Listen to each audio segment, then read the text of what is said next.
Hello, all my dear friends.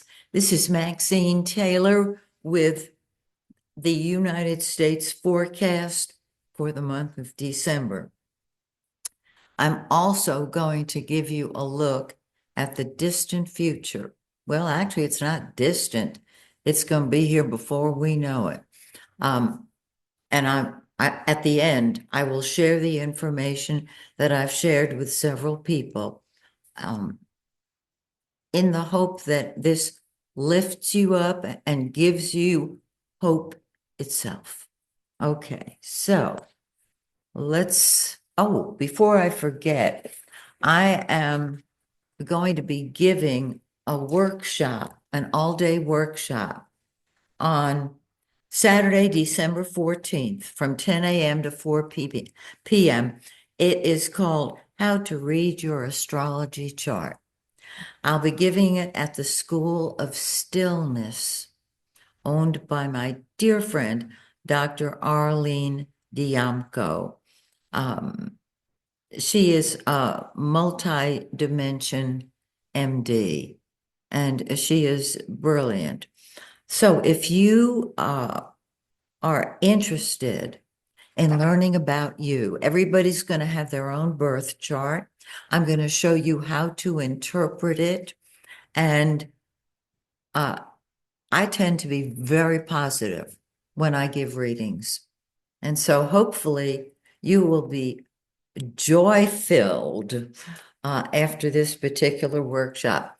If you're interested, just go to my website, MaxineTaylor.com, and shoot me an email. Give me your contact information, and I'll get back with you. It's 2 weeks away, so a little, actually less than that. So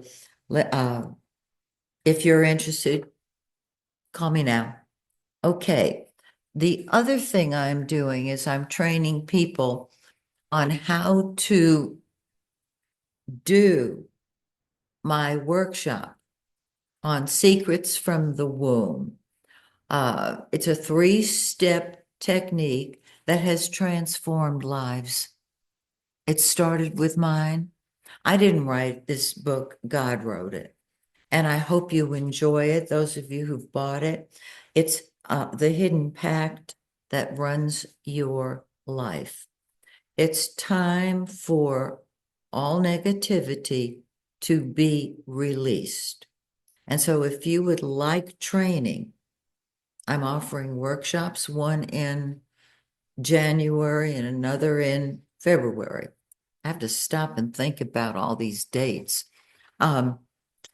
So if you are tired of the same old story that is your life, you are probably ready for this book. So I leave that in your capable hands. Now, let's look at the United States chart. A mundane chart is read differently than a birth chart for a person. And I'm going to give you, some of you know this routine because you've been with me for years. I'm going to explain the mundane interpretation of this entire chart. And then I'm going forward to the 2030s. I'm going to give you a look ahead because I wanted to see what was ahead. And this one is powerful. I know a lot of people had mixed feelings on either side of the recent presidential election. And I think that the information I have for you can be very helpful. That's number one. Number two, where Pluto has entered Aquarius, and so we are in the age of Aquarius. There's a lot of change coming about, and I see it as totally positive. All right. So, first of all, let's talk about the sun, the yellow planet. That is the giver of life. It's in the 7th house of the United States chart and the 8th house. So in the seventh house, and I'm going to read you the mundane interpretation because I don't want to leave anything out. Normally, the eighth house is marriage, divorce. It's the one-on-one relationship. In a mundane chart, such as that of a country, it deals with international affairs, wars, lawsuits, the law itself. These are really important areas. Lawyers, marriage and divorce, politics, the lower courts, contracts, and the public. And that is what has been lighted up because things are coming to light now that we've not looked at before. Okay. On the 21st, the sun moves into the eighth house. Now, this is a very powerful house in a birth chart. It's equally powerful in a mundane chart. This particular eighth house deals with, well, not just this one, the eighth house deals with the treasurer, debts, escrow, taxes, losses, death, and secrets. Joint finances are what it rules in your chart. And so that's what is going to really come to light on the 21st, after the 21st. How is it going to come to light? That's up to the people involved, and it will be happening. Now, we've had one new moon. We're going to have a full moon and a new moon. On the new moon, everything starts moving. It moves forward, and you can make progress. The new moon fell on December 1st. I apologize for being a little bit late with this report. It just is, and it's in 9 degrees of Sagittarius, which of course deals with truth and all that good stuff. On that new moon, things started moving, and I could feel them as the energy started moving forward. Perhaps you did too. On the 15th, we're going to have a full moon, and that's when things come to a head. This particular full moon is in 24 Gemini. And let me read you the meaning of the first house. The attitude and the political mood of the people, as well as public health. Now that we've had this time and time again, this full moon sits on Mars. Mars is fire. Mars is what you take a stand for. You will fight with and fight for wherever Mars is. Well, it's in the first house. So people are taking a stand for themselves. And it's pretty powerful because Mars equals gunfire. We have had Mars activated before, and our public attitude has been one of war and fighting and arguing. So the full moon, stay calm, let the other guy get all upset. And 2 weeks after the full moon, we have another new moon. It's on the 30th in 9.5 of Capricorn. Let me tell you the eighth house. Now, normally, it deals with goods of the dead and secrets and all of that. Well, it does in a mundane chart also.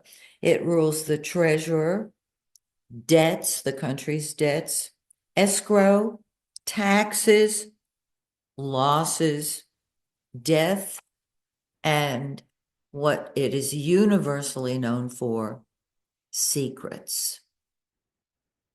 And with the sun, see, the giver of life, secrets are going to come to life. Okay, that's the first of many interpretations. Now let's see. Where shall I start? I think I will start with Jupiter. Jupiter is in the first house of the United States chart. Now, Jupiter is the greater benefic. It blesses you. It's money, it's truth, it's expansion, it's all the good stuff. Unfortunately, it's retrograde. And so things are on hold. I'm sure you've noticed. Once again, the first house is the attitude and political mood and public health. Jupiter adds a note of potential optimism. And that's why I'm going to do a little thing at the end for potential optimism. Jupiter will not go direct this month. So hang in there. It will move forward, and then there will be a much more optimistic outlook. And we have to wait and see how that takes place. Because remember, the full moon is on Mars, but that only lasts 2 weeks. All right. So that's Jupiter. Now let's look across the chart, and we've got Mercury, which has been retrograde, but it's going to go direct on the 16th. And when Mercury is retrograde, everything is confused. Okay, be aware of it. That's just what happens. So things that deal with seventh house matters, which are deal with international affairs, war, lawsuits. I'm repeating, I know. The law, open enemies, lawyers, marriage and divorce, politics, the lower courts, hello, contracts, and the public, not the grocery store. And so Mercury is going to open our eyes and our communication. The seventh house is our open enemies. And so we can have contracts signed. We can speak to one another. This is really good. All right. Now, Mars, war. It is going retrograde. Let's see. Today is the 5th. It's going to go retrograde on the 7th. When Mars goes retrograde, it's nothing like when Mercury goes retrograde. Mercury's confused. We do not start new projects on a retrograde Mercury because they either fizzle out completely or have to be redone within the year. And Mercury will be retrograde until the 6th. Okay. Excuse me, the 16th. I'm getting there. I'm getting there. Mars is going to go retrograde on the 7th, and it will be in the 3rd house. Now, listen to what the 3rd house in a mundane chart brings. News, reporters, mass communication, transportation, the railroads, the postal service, the mail, of course, public opinion, traffic, travel, books and newspapers, neighborhood matters, schooling and schools, public transportation, and public psychology. And I'm not sure how that manifests, but it varies from time to time. So here is Mars, action, energy, fighting, and the and reporters are involved because their job is to get to the news so that they can share it with us. Public opinion. It's angry. But let me tell you what happens when Mars goes retrograde. Unlike Mercury that gets all the flibbity gibbet, Mars does nothing. Nothing. Nothing happens. So we've got an overlap here with Mercury just confused and talking and wanting to get things done, but can't get them done. And Mars that says, nothing's wrong. Just chill. Isn't that interesting? And Mars will be retrograde or in the shadow of the retrograde till sometime in April. So things are moving slowly. Now, let's go up here to Venus. Venus is love. Venus is money. Venus is beauty. It is all the good stuff. Jupiter is the greater benefic. Venus is the lesser benefic. Right around the 13th, it's sitting on our south node. This can be the area of loss in a mundane chart. This will occur around the 13th. The ninth house deals with the upper courts. And Venus is a blessing also. It rules love and money and beauty. So this can help the south node when it comes to the ninth house. Upper courts, foreign travel, education, religion, the clergy, science, advertising, insurance, Supreme Court, of course, philosophy, world travel,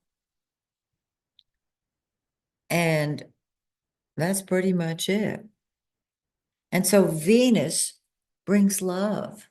And there can be talks then, very soon, with people from other lands that will help unify our planet.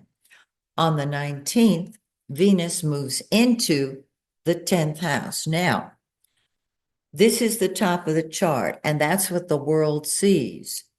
The 10th house is the president. Okay?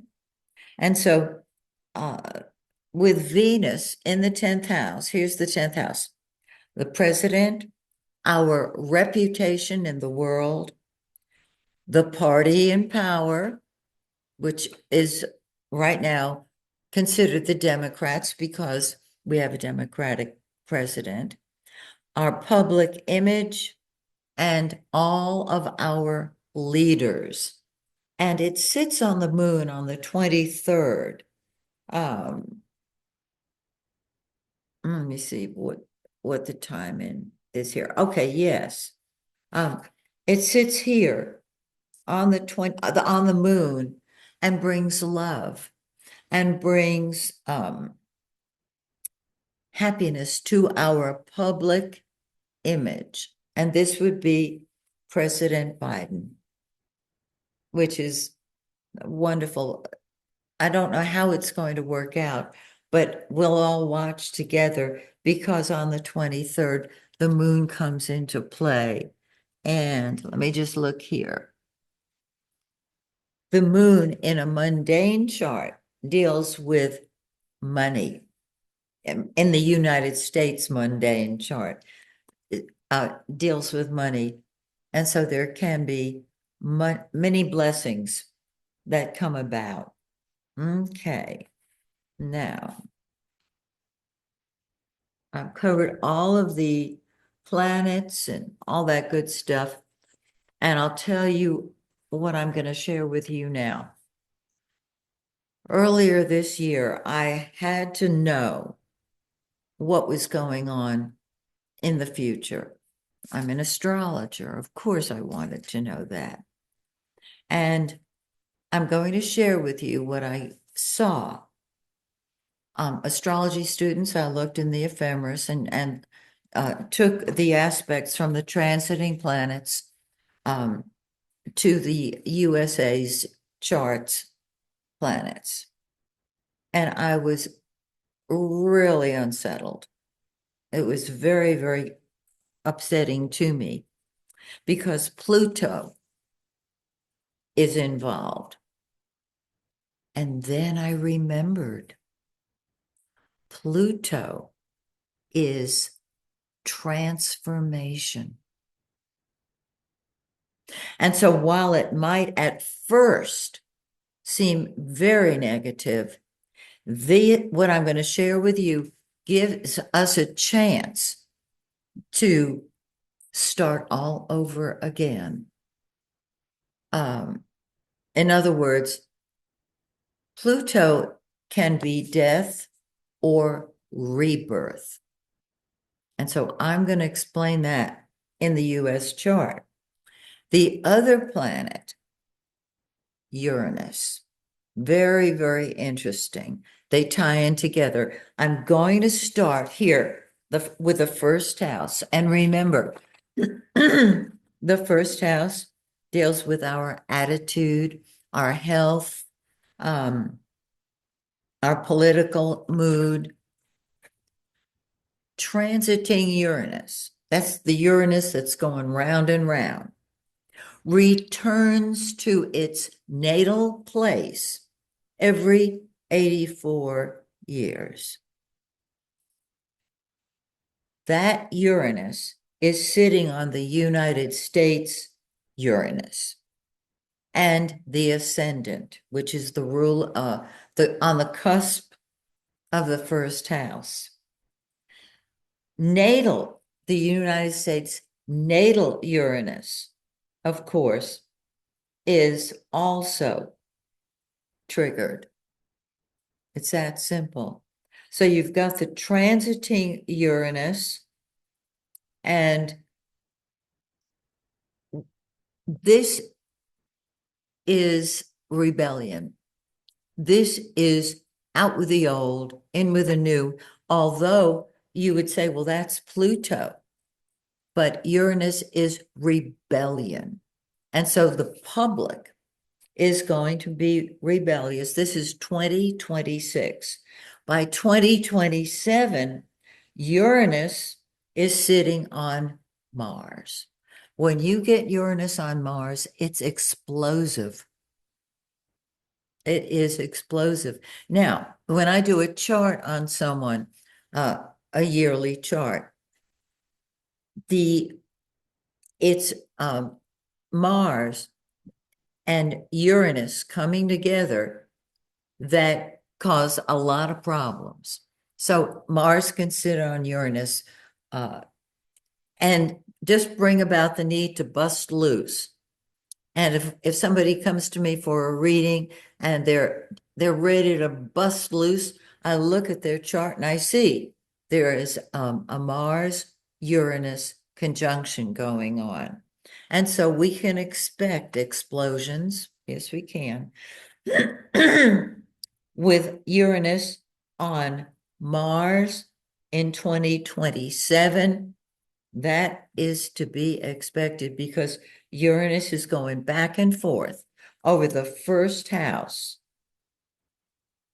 in the United States chart.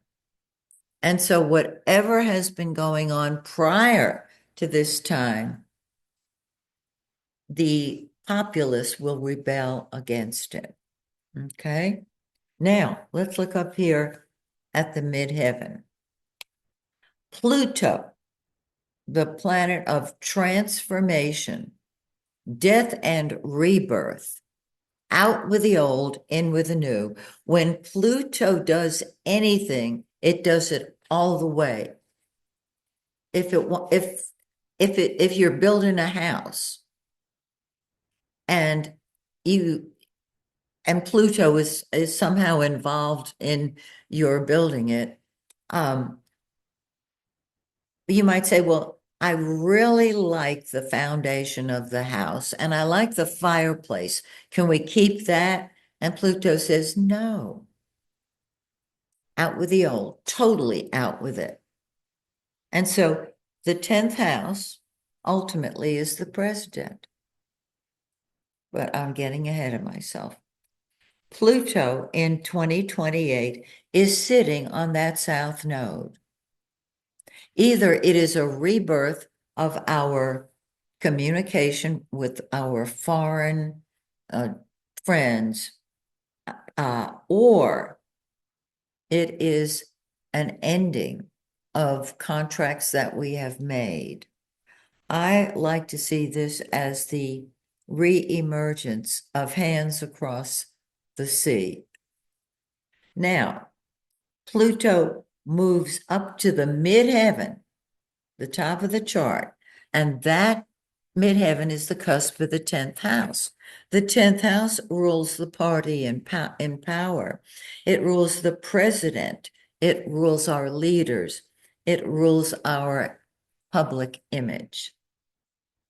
Pluto is change. Out with the old, in with the new. Mars, this goes from 2033 to 36. And so this to me can be a getting rid of what is not working and a moving forward into total rebirth. Now, Mars and Pluto are both on the moon. The moon is in the 10th house of the president. The moon rules money. I'm looking to make sure, yes. The moon rules money and our ideas. And so when Pluto moves into that presidency, there's going to be a big change.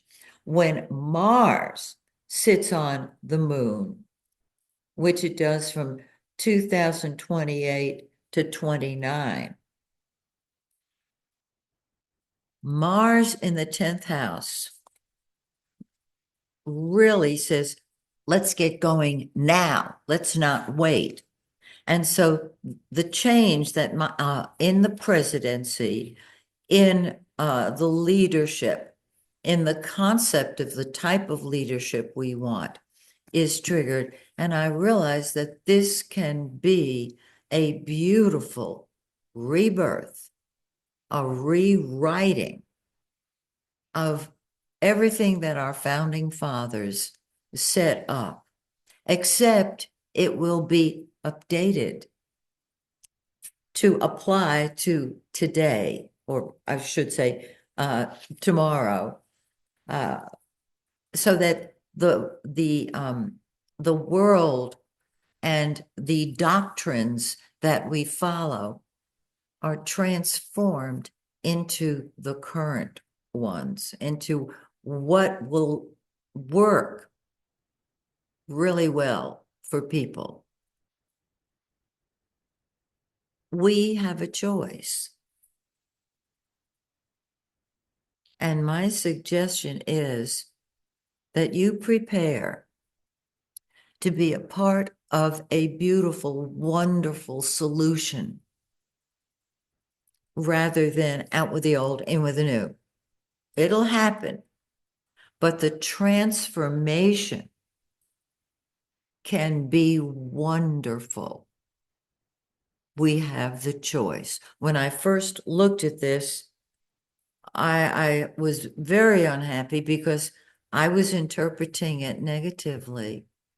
Sometimes Pluto can be scary, and Uranus. In a person's chart, when they're 84, they have a Uranus return. And in the United States chart, Uranus is back natally where it started, and it's on the ascendant. And so there can be a liberation. How it will manifest, with whom, it's up to us.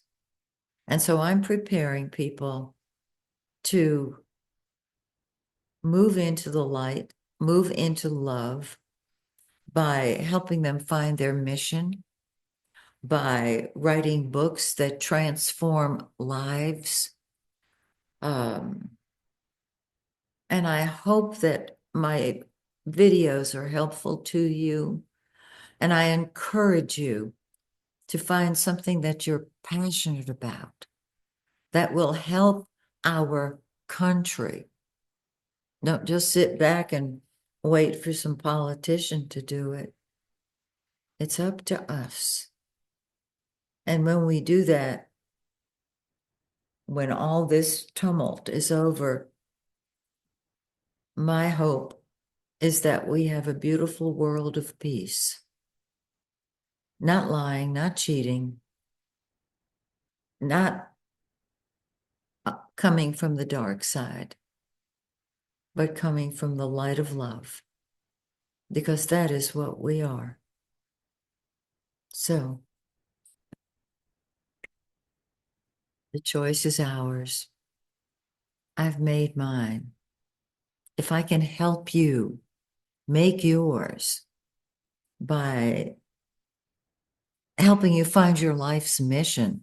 I've worked with so many people who I was able to help by getting to the bottom of their mission, and they were transformed.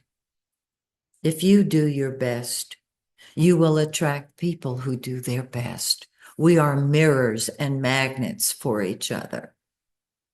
So, if I may be of service in any way, please let me know. And till next time, may the stars shine brightly on you and yours. Goodbye for now, my dear friends.